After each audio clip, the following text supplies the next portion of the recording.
Good evening, attendees of this fourth Reset webinar with the distinguished Professor Ross Garnaut.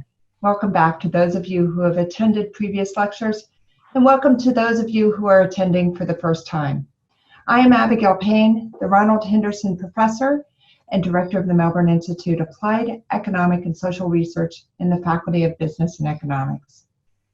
Let me acknowledge the traditional custodians of the country throughout Australia and their connections to land, sea, and community.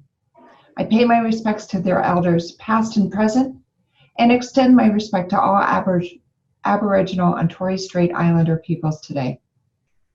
Please also join me in extending a special welcome to our deans and deputy deans, our business and economics board members, alumni council members, and young alumni committee members. Previously, we have covered topics such as the foundations for Australia's current economic position. Ross explained why he believes a return to the dog days is not possible. Last week, Ross focused on what is needed to restore prosperity.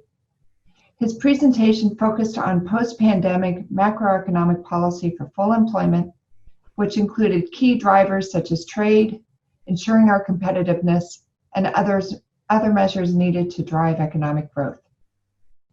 Equally important is the role of equity as a precondition for growth. Ross has presented many pieces of the puzzle to understand how we recover economically. Last week, he mentioned the role of rent, and I'm looking forward to learning more about what he means by rent. For those of you who are new to this lecture series, Professor Ross Garnaut is highly regarded in Australia for the roles he has played to influence economic policy and international relations. Ross's long-standing career has encompassed a range of positions that have included policy advisor, diplomat, and businessman. It is with much delight that Ross is my colleague at the Melbourne Institute. While these lectures were initiated as a result of the COVID-19 crisis, over the last couple of weeks we have seen another crisis emerge in the US, with the haunting killing of George Floyd by a police officer. Around the world, this has sparked commentary and outcries for ending racism and inequality. Sadly, 2020 has become an unprecedented year on many fronts. The importance of thoughtful discourse by leaders like Ross is even more important with all that is happening around the world. Please welcome Ross Garnaut. Thank you, Abigail. And yes, this is becoming a full and difficult year and a pivotal year in which it's important that people like us put the effort into thinking through the issues and finding the best way forward for our country in the world. I'm going to talk a little bit about cricket this evening. Just before everything closed, my wife Jane and I went along to the MCG and were two of 95,000 people watching Australia defeat India in a splendid women's game, the final of the Women's Cup. The other great sport of Melbourne and Southern Australia, Australian football is now also a women's game, but all of those fine athletes who were geared up for a season played a couple of games and then their season stopped. They were amongst the many victims of the pandemic crisis and a lot of the victims of this crisis are people, younger people, especially women, and one of the policy reforms I'm going to talk about today will be especially helpful for young people, for those not yet in secure places in the labour force, and especially women and second earners in households. I said in the first lecture in this series that our economic challenge is of historic dimension. We have entered the deepest domestic and global recession since the Great Depression. The decline in global trade since the beginning of the year has been larger than in the first year of the global financial crisis or the Great Depression. For Australia, the pandemic recession follows the dog days. For Australia, The pandemic recession follows 7 years of stagnant wages and incomes of ordinary people, high underemployment, and lower growth in per capita output and incomes than in other developed countries, including Japan. Lecture 3 discussed the way through to full employment by 2023 and broadly based rising incomes after that. There is a way to achieve that while we gradually reduce public debt as a share of the economy after 2023 in preparation for the next big economic shock, because there will be another one. But to find and to follow that way will require economic understanding and policy leadership of historic dimension. There have been 4 developments that warrant attention since the last lecture in the series a week ago.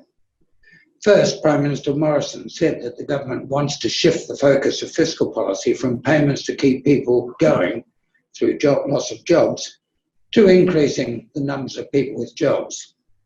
He is right to want to do that. The focus on income support was necessary as large parts of economic activity were restricted to deal with the disease. That is not sustainable indefinitely. Large budget deficits have to be maintained for a number of years. First, to stop demand falling off a cliff when current income support is scheduled to end in September, and then to achieve full employment on the earliest possible timetable. And after that, to achieve rising living standards. As I said last week, after an historically unprecedented budget deficit this year, the Commonwealth deficit will need to be about twice as high in 2021, with its composition shifting to support activities that increase future incomes, as well as current demand, incomes and employment. The second development in the last week is that the foreign exchange value of the Australian dollar has continued to rise. Chart 4.1 updates the data presented last week. We've now, if you look at the heavier grey line above 2020, before that is developments in the exchange rate against the SDR, that's an average of currencies, comparing movements in the Australian dollar, the blue line, with Brazil, Indonesia and the United States through the period from the early 90s to 2020. We moved broadly in line with the United States, experienced a very big appreciation, increase in value of our dollar against Brazil and Indonesia. I've included Brazil and Indonesia because they're our biggest competitors for our 2 largest exports, Brazil for iron ore and Indonesia for coal. And then from 2020, I've shown the movements through this year. Not much to begin with in the first month or 2. And then we experienced a significant depreciation. A weakening dollar is a higher level. The blue line goes up, and we lost ground in competitiveness against Brazil, but gained it against Indonesia and the US dollar and the SDR, the average of other currencies. But recently, the last month or 2, we've been losing that ground with the appreciation of the Australian dollar. We've now retraced most of the gains in competitiveness from dollar depreciation that emerged from the announcement of a new approach to monetary policy in March. This is a big setback to early and strong recovery. It underlines the caution I expressed last week against monetary policy being tighter than in the rest of the developed world. The third development is another downward step in the Sino-Australian relationship, with the Chinese government's warning about travel to Australia. This is looking more and more like a major downward shift in Australian international opportunity. It will not make it impossible to achieve full employment, but it will lower the standard of living of Australians that is consistent with sustainable full employment. We'll discuss the international context of the restoration of Australia in the final lecture. The fourth development is the Parliamentary Budget Office's release of estimates of future budget deficits. These estimates suggest a range out to 2930, summing over the decade from a lowest case of $500 billion to $100+ billion more than that. In the absence of the usual Treasury budget forecasts and projections, it's the first official public sector estimate of the effects of the pandemic on the budget. The Budget Office projections are not far from my rough estimates in last week's lecture. I said in Lecture 3 that policy directed to early full employment would see deficits of perhaps about 90 billion this financial year, and that we need to see 180 billion next, and $500 billion in the years 2 and including 22-23. Necessary, that is, if we wanted to move promptly back to full employment. My headline number for accumulated deficits of $500 billion is coincidentally the same as the Parliamentary Budget Office. The difference is my focus on supporting demand with large enough Commonwealth deficits in the early years to move quickly to full employment by 2023. The next chart recalls and extends a chart from Lecture 2 on Australia's economic performance. Those of you who were with us in the second lecture will recall the first 3 parts covering the period from the early 90s until the end of 2019. The blue lines represent Australia. In the top third of the chart, we've got population growth. In the middle third, GDP growth, output growth per person, and the bottom, total GDP growth, which is the product of population growth and GDP per capita. If you just look at GDP growth per person, Australia was very high by international standards in all 3 periods. I've divided those 20 years, 30 years, 28 or 9 years of unbroken economic growth in Australia into 3 periods. The first, up to early in this century, I called the productivity boom. Here we had population growth just over 1 percentage point. We had GDP per capita growth of around 3% per annum, and total GDP growth at about 4%. This was on all of those numbers well in advance of other developed countries, and I've included comparisons. The orange line is that all OECD countries together, and the red, our neighbour in the Western Pacific, Japan. Australia well ahead of the OECD and even further ahead of Japan on each of the measures. The next period, from the beginning of the century to about 2012, I've called the resources boom, and you'll recall that during that period, Australia again was superior to the OECD as a whole and Japan in all the measures of growth. Productivity growth wasn't as strong. GDP per person was not as strong as it had been in the 90s, but still high by world standards. So GDP per capita was a good deal higher than the OECD and much higher than Japan. Total GDP growth in Australia much stronger than other developed countries or Japan. Then the last 7 years, from early 2013 to the end of last year, period I call the dog days, Australia still had higher total output, GDP growth, than the developed country average or than Japan. But in this later period, the superiority came entirely from population growth. We had much faster population growth than other developed countries and faster than in the productivity boom or the resources boom. But output per person was lower than the OECD average and lower than Japan, a country that Australians have tended to think of as a poor economic performer.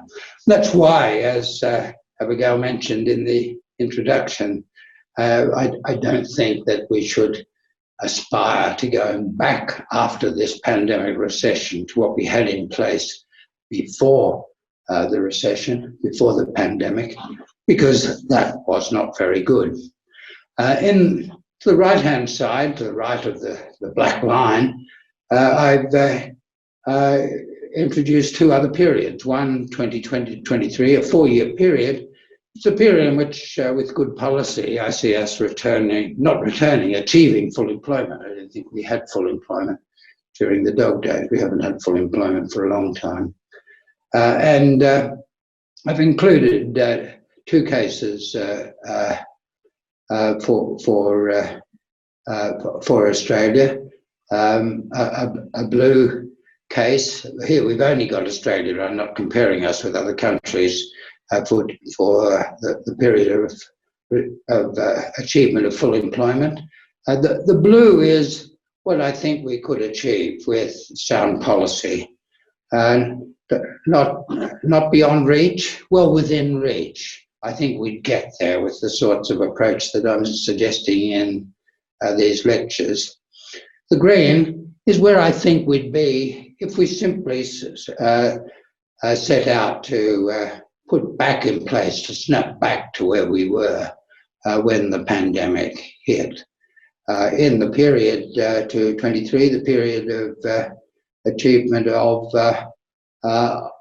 full employment, simply snapping back to the pre-recession levels will leave us with very little GDP growth, probably with a small decline in per capita GDP growth, and a lower but positive population growth. On the other hand, good policy will leave us with slightly higher population growth as the automatic flows from New Zealand and family members is a bit higher. But I think it's reasonable to aspire to productivity growth, not as high as in the productivity boom. We can't repeat that extraordinary period because we've already won a lot of the low-hanging fruit, but there are many things that we could do to perform better. And we'd end up with GDP growth not spectacularly high by the period, by the standards of the long boom, the 3 decades of unbroken economic growth, but a bit better than the dog days, and output per person significantly better than during the dog days. And the bigger difference between simply returning to what we had before and having an ambitious reform program to raise economic performance can be seen on the right-hand side of the chart.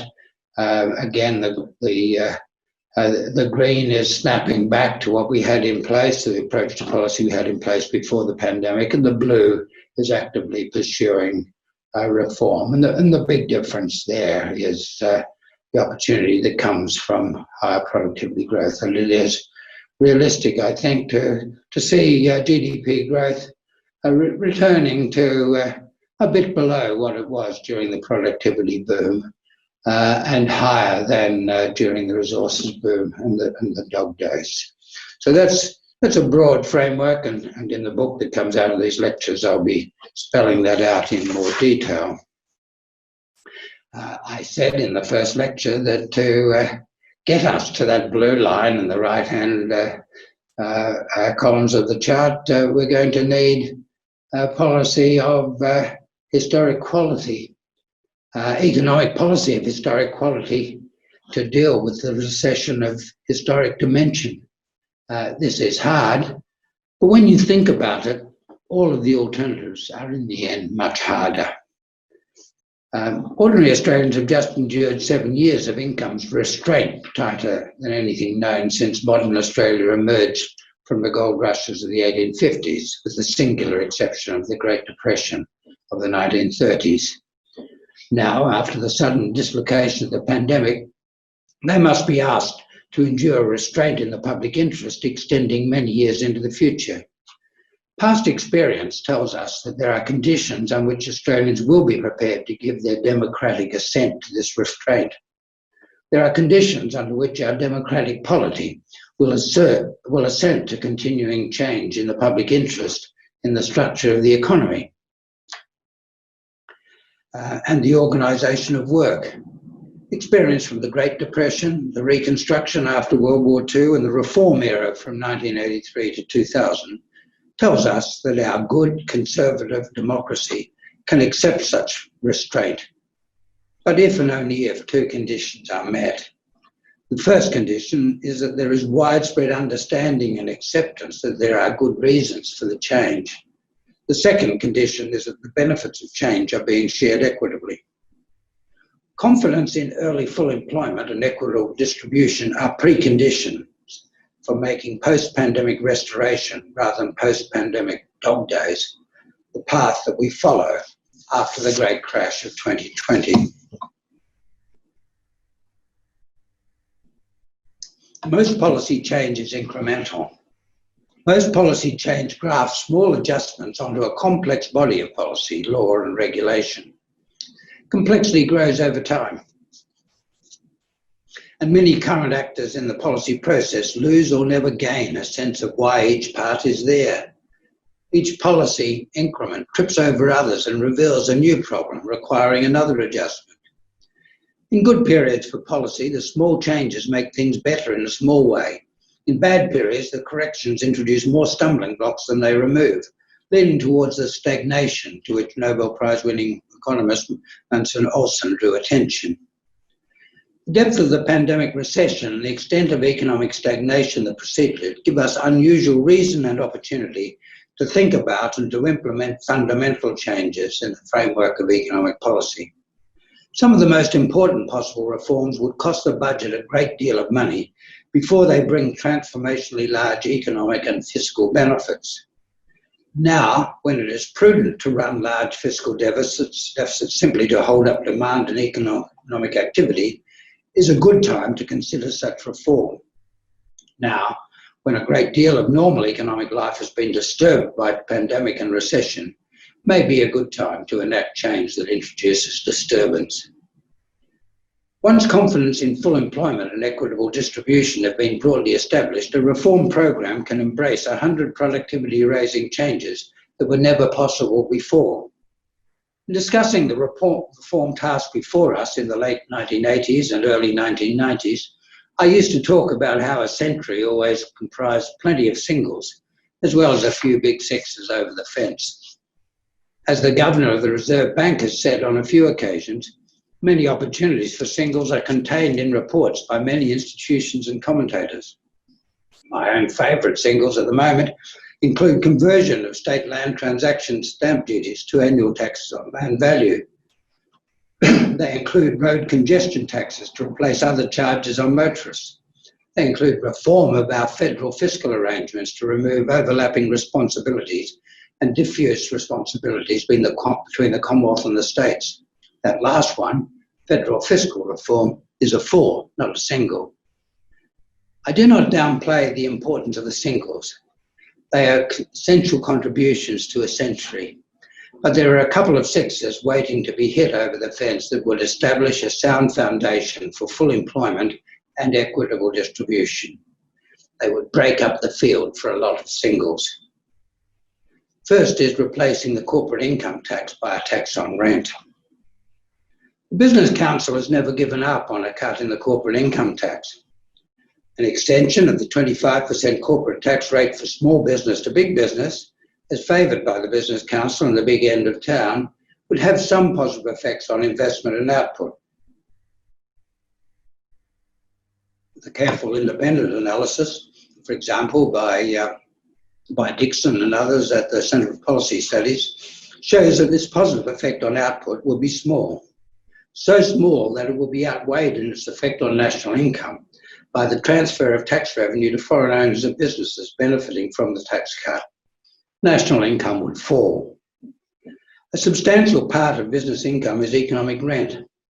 Some is the normal return on investment in businesses operating in a competitive environment. A cut in the corporate income tax rate does not encourage investment in economic activity to the extent that it falls on rent. Small businesses are more likely to operate in a competitive environment. This provides a rationale for the current practice of taxing small businesses at a lower rate than big businesses. If we find a more efficient way of reducing the tax burden on businesses operating in a competitive environment and increasing taxation on rent, we remove the rationale for the differential rate of tax favouring small business. Rent, unlike the income from competitive investment, can, in principle, be taxed without reducing national output or income.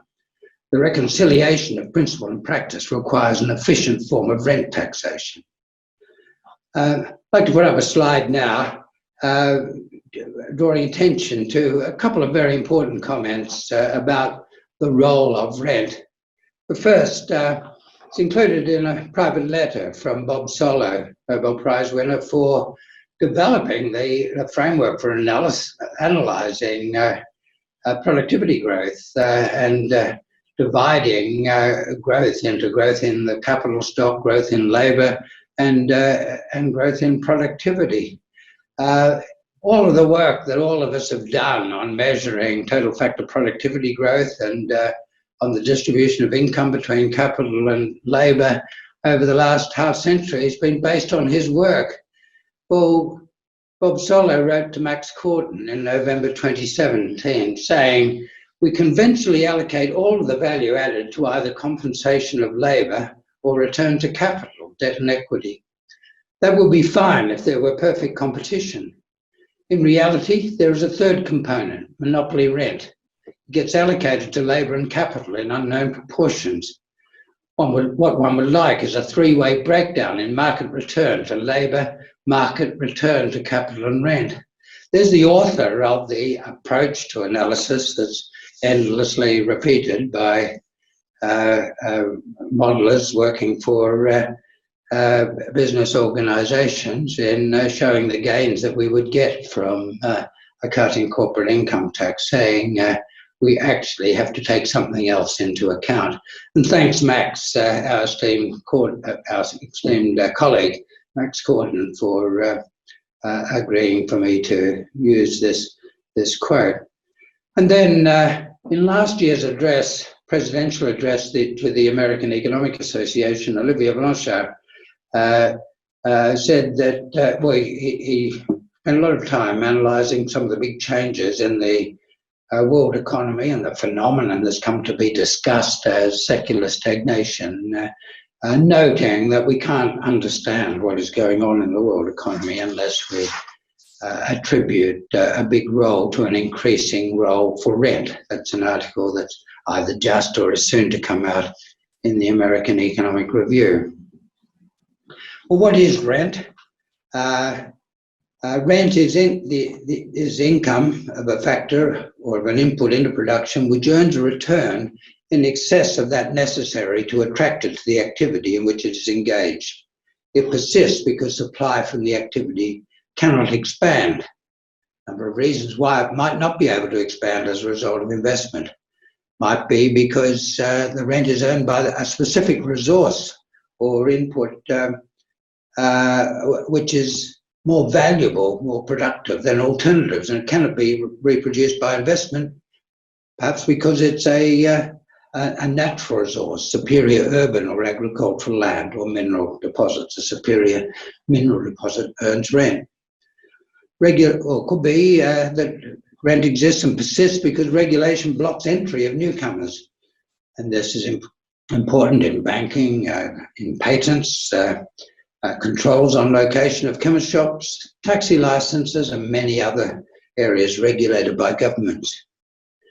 Or rents might persist because one or a small group of investors find a way of blocking newcomers.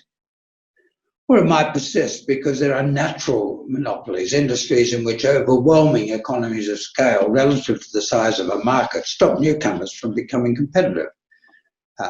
Classic examples are railway lines or transmission and distribution lines for electricity or pipelines for gas. It would not actually be efficient for society to have 4 or 5 transmission lines from competing suppliers of electricity running down your street.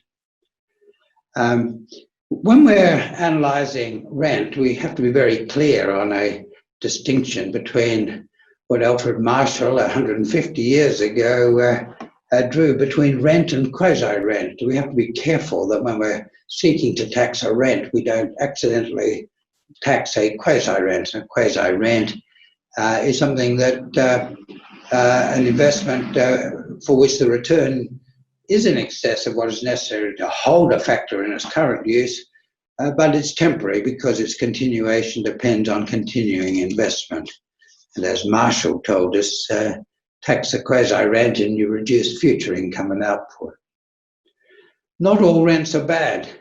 Some emerge in an efficient economy. Some need to be nurtured by government in an efficient economy. But when they exist, they must be taxed or regulated to secure the public interest. Rents in land or mineral resources would not exist if governments did not regulate access to them. If you had a free-for-all in access to Pilbara iron ore, there'd be no rents to producers. You'd get more and more miners coming in until average incomes fell to levels necessary to attract labour and capital. That's more or less what happened in the Australian gold rushes, the 1950s in Victoria and New South Wales, Queensland in the 60s and 70s and 80s, and Western Australia in the 90s. A huge rush of people. On average, they didn't earn supernormal incomes. The rent was dissipated in over-investment. Government regulation avoids that dissipation of rent. And copyright and patents create rents, but there's a public interest rationale for that, it provides an incentive for a public interest incentive for innovation. But there's also a public interest in free dissemination of knowledge, and good copyright law, good patents law finds a balance between exclusive rights of ownership and use, which generates rent, and limitations on periods before dissemination of knowledge becomes necessary. Another area where rents are necessary for economic efficiency is where you have overwhelming economies of scale. And I've mentioned the transmission lines or the gas pipelines or the railways. Whether rents are efficient or not, good or bad, they can be taxed without reducing investment. So long as the tax system is well designed for capturing rents and doesn't capture normal returns or quasi-rents. The search for neutral, non-distorting taxation is a search for tax on rent. In Australia, we've had successful experience in a limited sphere with the petroleum resource rent tax, an unsuccessful attempt to broaden the scope of rent taxation in mining with the resources tax announced in 2010 and aborted in a couple of steps after that. Today I want to mainly discuss another approach which has some things in common with these taxes, but which is a two-sided rent tax which compensates losses as well as taxing profits. The proposed rent tax that I think would be a very efficient part of a recovery program in Australia. It's been developed over the last few years by Craig Emerson, Reuben Finnegan, Stephen Anthony and myself. We've given papers on it at the Melbourne Institute, at CEDA in Melbourne and other fora. And the key features of it is that it allows immediate deductibility of all capital expenditures. There's no deductibility for interest or other financing expenses. No deductibility for imported services unless they're directly connected to provision of the service in Australia. Negative cash flows receive credit at the tax rate. Now, you could achieve this by allowing tax losses, once certified by the tax office, to be traded, or the tax office could simply pay out when the certification occurs with the tax return. There needs to be a separate arrangement for banks and financial firms, and we suggest that we keep the current corporate tax rate, the tax system with them, with immediate expensing of capital expenditure. There has to be a transitional arrangement. We suggest that firms elect the time of transfer to the new system within 10-year limits. Those with big programs of investment coming up would elect to go immediately onto the new system. firms which, especially small firms which are suffering losses because of the pandemic recession, would want to go quickly to the new system and get the cash payouts. Firms which are not investing much and are benefiting from large interest deductions would want to delay, would give them choice within that 10-year period. We think that this sort of this change from a corporate income tax to the cash flow tax would be very suitable for current circumstances. We've done very detailed calculations.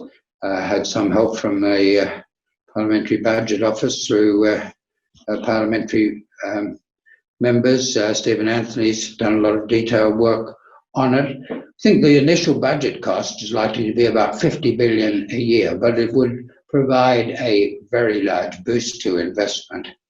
And within over a 10-year period, even if there was no investment response to the new incentive structure, the tax office would get its money back over the 10 years. So it's ideally suited to the time profile required, a big stimulus for the establishment of full employment and pulling back the surplus, the deficit after that.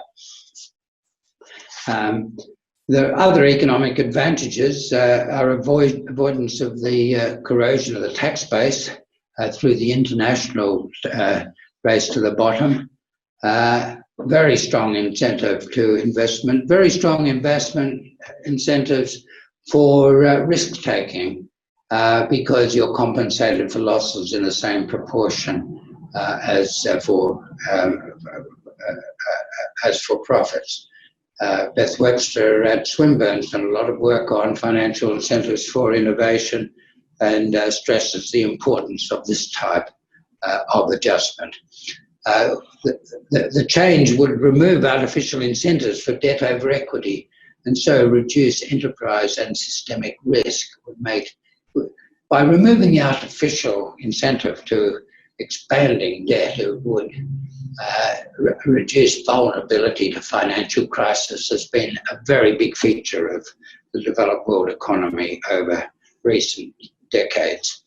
And the shift in tax systems would remove an advantage of foreign over domestic firms because foreign or international firms, including Australian-owned firms that go international, operate from tax havens, have a very big competitive advantage over other firms who pay their fair share of tax.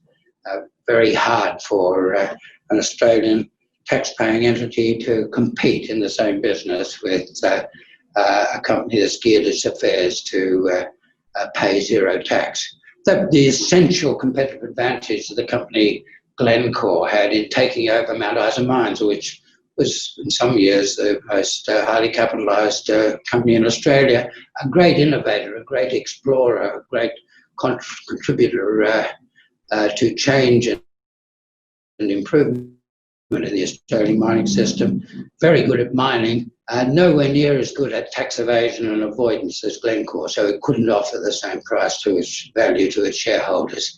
And that's because of the advantage that foreign firms have in tax avoidance and evasion. The move in tax systems that we've got in mind removes that advantage. Rent tax is more equitable between established and new firms, between large and small firms, domestic and foreign firms.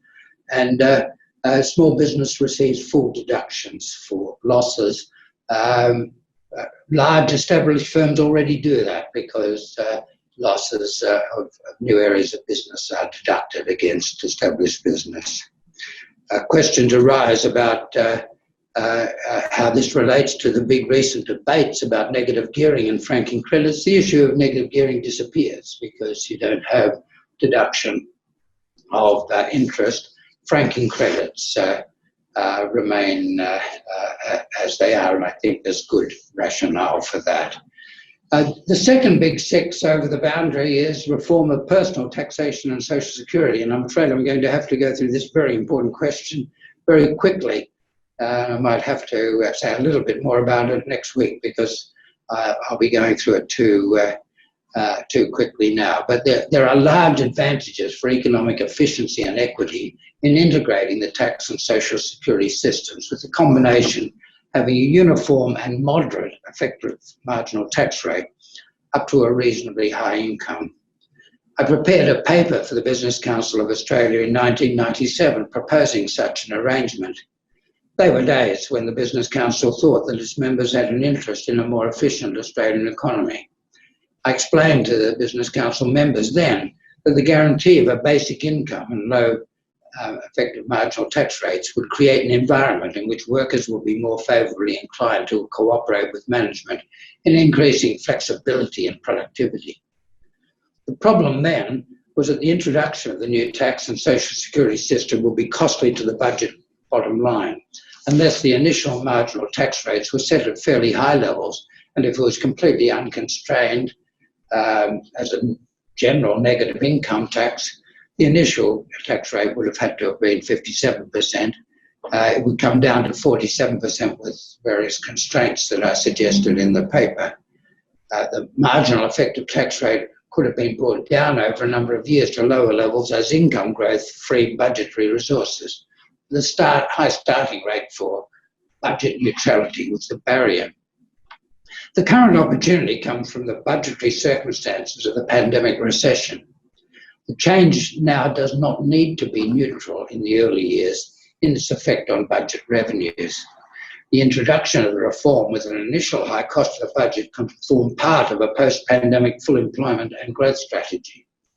The large transfers through the job seeker and JobKeeper and other temporary measures introduced in March and April will have to be extended or replaced if demand is not to fall over a cliff in September. And this is one of the ways in which demand falling over a cliff could be avoided. Does the proposal contribute more than alternative self-correcting stimulatory measures? It's worth a close look. I think it does. But I've not done yet the detailed work to speak with confidence. I did the work 23 years ago, but haven't done the detailed work now. The next step would be for the Australian Treasury to commission the Melbourne Institute using the Hilda data to do detailed studies of the budgetary, income distribution and labour force participation effects. Here I will set out the shape of the system that I think is worth testing. My preliminary calculations suggest that its cost to the budget will be substantial, but much less than continuing the March and April temporary measures. The budgetary cost would fall rapidly with progress towards full employment. The cost of the basic credits would rise roughly with population and revenues would rise with incomes. With greater labour force participation and dividends for more comprehensive productivity-raising reform, the net budgetary costs would continue to fall after full employment in 2023, perhaps to zero at the end of the decade. The measures may not be ready for implementation when JobSeeker and JobKeeper are due to be withdrawn in September, so it would be necessary to continue with temporary measures for a while. Detailed work by specialists would fine-tune levels of payments. So briefly, the structure of the system that I'm proposing, that first there'd be an unconditional payment at the New Start rate fortnightly. It's roughly 15,000 with a couple of the built-in add-ons, energy supplement and so on, in the accounts of all resident adult Australians. Premiums in line with current arrangements for old age and disability. So it would be a higher basic payment for people above a certain age and with disabilities. The payments for child dependents will be brought within this system and simply added to the basic payments. This system would handle the income support for adult students. Based on current schedules, every dollar of Australians' personal income will be taxed at 37%. These are rough numbers I've done to come up with a degree of stimulus that I think will be appropriate to the current circumstances, and 45% above that. And if you compare that with current tax schedules, anyone earning more than 90,000 would be paying the same marginal tax rate as now. If a larger stimulus was required for or favoured, so that we would move with high certainty towards early full employment. We might even want to bring forward the 2022 tax schedules, where every dollar will be taxed at 30% up to $200,000 and 45% above that. That would actually be a very expensive step, but it's worth thinking about whether that's warranted on grounds of moving quickly to full employment. There are a number of restrictions that can be introduced to reduce costs. The total effect of the system, if I can go on now to the next slide, will provide high levels of income security for all Australians. The system would introduce a high degree of ease and integrity of administration. Administration, this is the next slide, the administration is very straightforward. Amongst other things, employers don't have to worry about correcting the right rate of PAYE withdrawal. It's the same rate for everyone, up to very high incomes, no work tests, and an automatic simple payment system. This new system, by providing lower effective marginal tax rates and the combination of the income tax system and Social Security, sometimes overlapping Social Security arrangements with different rates of withdrawal, will be to very substantially increase incentives to higher labour force participation, especially for people on lower incomes, working part-time, wanting to work more, and especially to second earners in household. As with the rent tax, if we go on to the next slide, as with the rent tax, the time profile would be highly favourable for recovery from the pandemic recession. A big initial cost gradually clawed back. Not clawed back to the extent and at the rate of the rent tax. Rent tax is rather uniquely favourably placed to contribute to big early stimulus and then withdrawal of contribution to the budget deficit, but the general shape of this reform is in the right direction.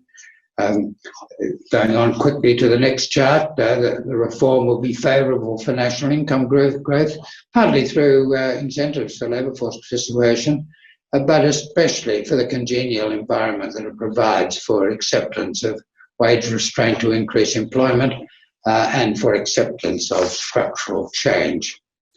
So the reforms that are suggested in this lecture together would contribute a high proportion of the stimulus required in 2021 and 21-22 to put the economy on a path to full employment. With continued growth for a few years after achievement of full employment, the negative effect on budget revenue would have been withdrawn. The measures are therefore well suited to the macroeconomic environment. The integration of tax and Social Security in particular would contribute to a favourable environment for wage restraint in the approach to full employment and structural flexibility to raise productivity and incomes in the subsequent years.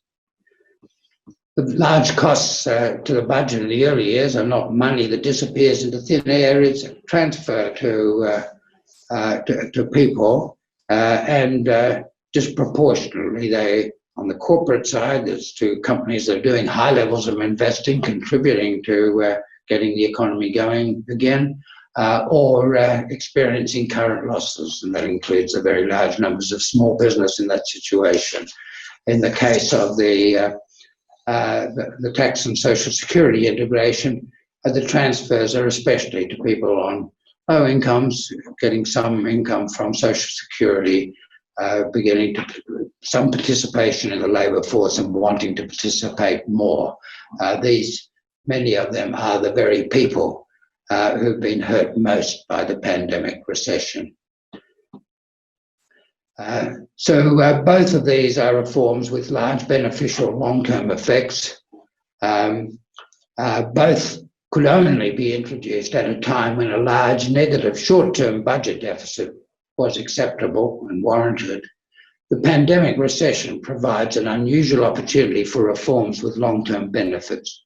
We've had no such opportunity for nearly 30 years. We hope to have we hope to have no such opportunity for a long time into the future. So let's take the chance while we can. Thanks, Abigail. Thank you, Ross.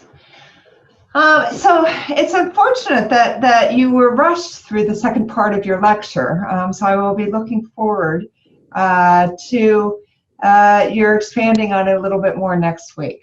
However, now is the time for a few questions. I have a range of questions.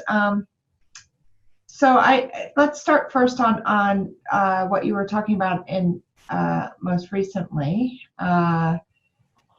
So could you elaborate more on how the suggested universal minimum payment would increase participation rates in employment? Yeah, and Abigail, maybe, I am answering after each lecture quite a number of questions online, so I'm happy to do the same again. Maybe next time, after I've answered questions online, if there are any other questions, maybe next time we could start with a couple of minutes on questions to take things further. But Okay. the overlapping of the income tax system and the separate social security system with its many parts, sometimes with a number of benefits, each having rates of withdrawal of the benefit as people earn income, it adds up to quite a high tax on the extra income earned when you put all of those things together. So that, for example, a woman with a couple of kids drawing on a couple of categories of social security, starting to work beyond the few hours that are allowed in most of these systems, will be paying some income tax, will be losing a proportion of each of the benefits, and it varies a lot depending on individual circumstances, but in many cases it adds up to a very high financial disincentive to labour force participation. And if you can get the overall marginal effective tax rate down, and I suggest 37%, but if we really want to have a big, quick push to full employment, and a lot of work has to be done to see whether that could be supported, maybe an even lower rate. But that would substantially reduce the marginal effective tax rate, the disincentive for employment for quite a lot of people, especially second earners, but others who take some money from Social Security now and have some participation in the labour force and would like more. Okay, great, thank you.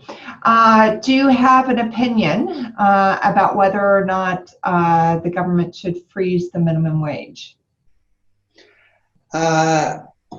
One thing for sure is that a combination of high levels of expenditure and a high degree of wage restraint will give us stronger employment growth. If we want to return quickly to, not return because we didn't have full employment before, as I explained in earlier lectures, if we want to achieve full employment quickly, then we'd have a high degree of wage restraint. My suggestion is that if we've got this guarantee of income security in place, that it's going to be easier to ask the members of our democratic polity to accept that sort of constraint. A freeze on minimum wages is one way it could be done. The detailed arrangements can be worked out in a lot of ways, but the general point is we'll get quicker we'll get quicker to full employment with high levels of expenditure and high levels of wage restraint. Okay, great.